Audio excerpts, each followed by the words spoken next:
గోప్యత ఎందుకు? ఎస్బీఐపై సుప్రీం ఆగ్రహం. సోమవారంలోగా వివరణ ఇవ్వాలంటూ ఆదేశం. ఎలక్టోరల్ బాండ్లకు సంబంధించిన పూర్తి వివరాలు వెల్లడించకుండా ఎందుకు గోప్యత పాటిస్తున్నారని ఎస్బీఐపై సుప్రీంకోర్టు ఆగ్రహం వ్యక్తం చేసింది. ఇందుకు సంబంధించి గతంలో జారీ చేసిన ఆదేశాలను ఎందుకు పూర్తిగా పాటించలేదని నిలదీసింది. దీనిపై తదుపరి విచారణ జరిగే సోమవారం నాటికల్లా కోర్టుకు ఎస్బీఐ వివరణ ఇవ్వాలని సర్వోన్నత న్యాయస్థానం ఆదేశించింది. ఎలక్టోరల్ బాండ్ల సమాచారాన్ని ఎస్బీఐ దాచిపెట్టేందుకు యత్నిస్తుందంటున్న వచ్చిన పిటిషన్లను ప్రధాన న్యాయమూర్తి జస్టిస్ డివై చంద్రచూడ్ న్యాయమూర్తులు మిగతా వాళ్ళు వివరణ ఇవ్వడం జరిగింది.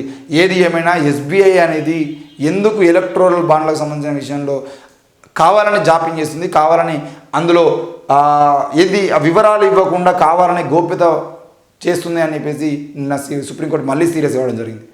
అంటే మొదటగానేమో ఏమన్నారు, 6,000 కోట్ల రూపాయలు బీజేపీకి ఎలక్టోరల్ బాండ్లు ఉన్నాయని చెప్పారు. కానీ విడుదల చేసిన తర్వాత 11,000 కోట్లకు పైగా ఉన్నాయి.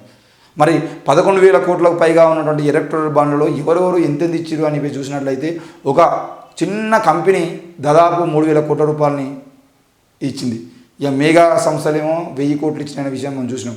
మేఘా కృష్ణారెడ్డి అనే వ్యక్తి ఎందుకు 1,000 కోట్ల రూపాయలు ఇచ్చిండు, ఏ రోజు ఏ కంపెనీ నుండి ఎన్ని కోట్ల రూపాయలు వచ్చినాయి అనే విషయాన్ని కూడా చూపించాల్సిన అవసరం ఉంది. అయితే పూర్తి వివరాలు మాత్రం ఇంకా ఇవ్వలేదు. అసలు ఎందుకు దాచిపెడుతున్నారని మళ్ళీ సుప్రీం అయితే తీర్పు ఇచ్చింది.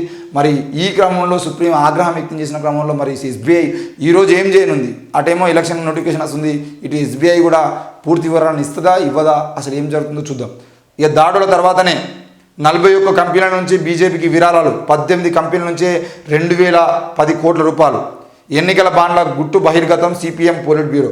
ఏది ఏమైనా దాడులు అంటే ఈడీ కేసులు పెట్టి దాడులు చేసిన తర్వాతనే ఆ ఎన్నికల బాండ్లు 41 కంపెనీల నుంచి ఎన్నికల బాండ్లు వచ్చినాయి అని చెప్పేసి అంటే ఈ ఈడీ అనే సంస్థ ఏం చేస్తుందో ఇవాళ క్లియర్గా అర్థమైపోతుంది. ఈడీ సంస్థ అనేది కేవలం బీజేపీ ఎవరి మీద దాడులు ఏమంటే వాళ్ళ మీద దాడులు వేస్తుంది. వాళ్ళు వెంటనే ఒక 500 కోట్లు 1,000 కోట్లు లేదా 100 కోట్లు పెట్టి ఎలక్టోరల్ బాండ్లు తీసుకుంటుంది. బాండ్లు తీసుకున్న తర్వాత ఈడీ కేసులు తీసేసుకొని ముళ్ళెముడి దారుకొని ఈడీ ఢిల్లీకి వెళ్ళిపోతుంది. ఇది దేశంలో బీజేపీ చేస్తున్నటువంటి రాజకీయం.